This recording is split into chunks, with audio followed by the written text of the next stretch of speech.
Hi, this is Caitlin Garrity. This is my final synthesis for this week's assignment 1A.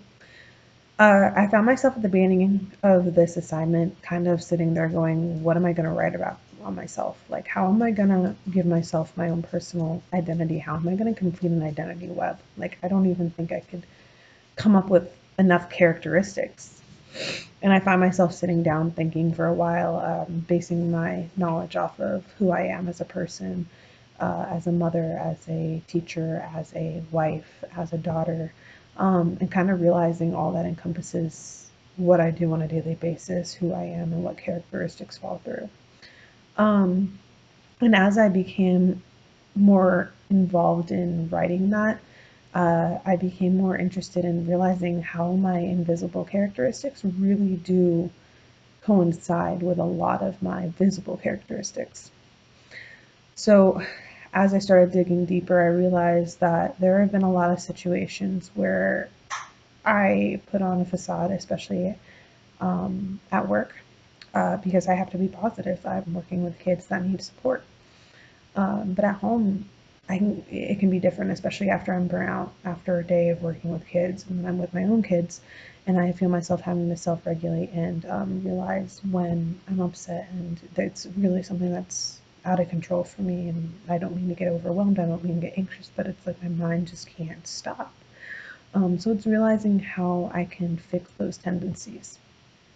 So as I began looking into my iceberg and realizing what all was on the outside and what all was on kind of like the inside, like the bottom of the iceberg, what people don't necessarily see, the invisible characteristics that are shown through or not shown through unless you know me well enough.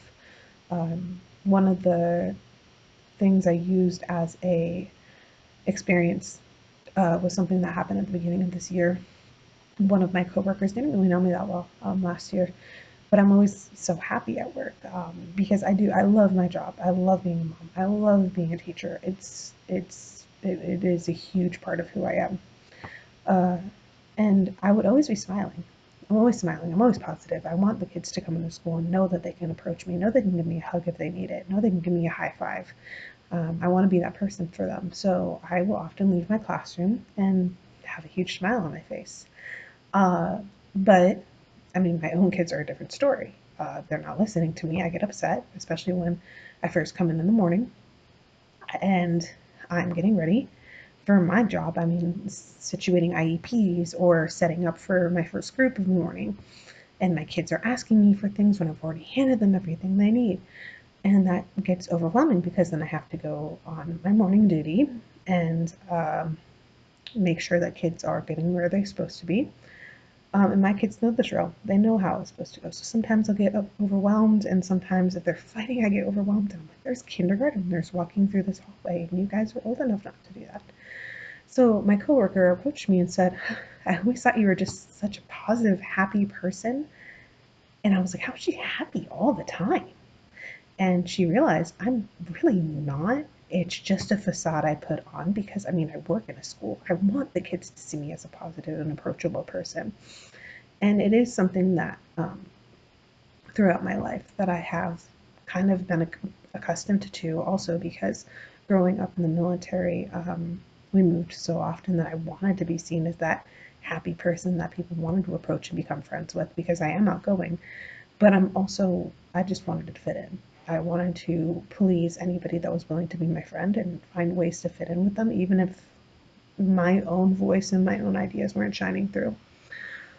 So it was really interesting, kind of putting all that together, realizing all the parts that connected, realizing my ADHD tendencies, which I definitely, my brain just scatters and it doesn't shut off. I mean, if you dig deeper, it's interesting to find out how much of yourself connects with everything. I mean, the experiences you have in life are just so intertwined.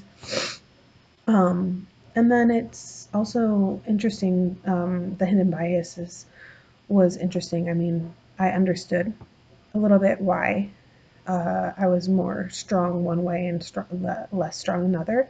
And it's just because of the culture that you grow up in. It's who you are as a person. And it's not to say necessarily like mine was on gay people, and I have friends that are gay, and I have no problem. It's how they want to live their life. That's fine. But there is a societal impact on stereotypes that kind of over time just get ingrained in your brain, and it's hard to kind of get rid of it. But I want to make sure that regardless of race, regardless of religion, regardless of background and social cultural economic status, anything really. I want to make sure that I am teaching children, regardless, that I'm just there to give them the support they need to bridge that gap of making sure they're academically achieving their goals. Um, so it was a really interesting assignment, and I really enjoyed kind of digging deeper into who I am as a person, who I am as a teacher, who I am as a mom, who I am as a daughter, uh, and how all of those have cultivated how I teach, how I learn, and how I deal with certain characteristics of myself that I'm still kind of, even as an adult, I'm learning how to provide myself with the supports that I need in order to assist with my invisible characteristics. So overall, really, really cool and interesting assignment. I really did enjoy it, and I enjoyed kind of giving myself time to reflect on who I am and the experiences that I've had growing up and the roles that I play.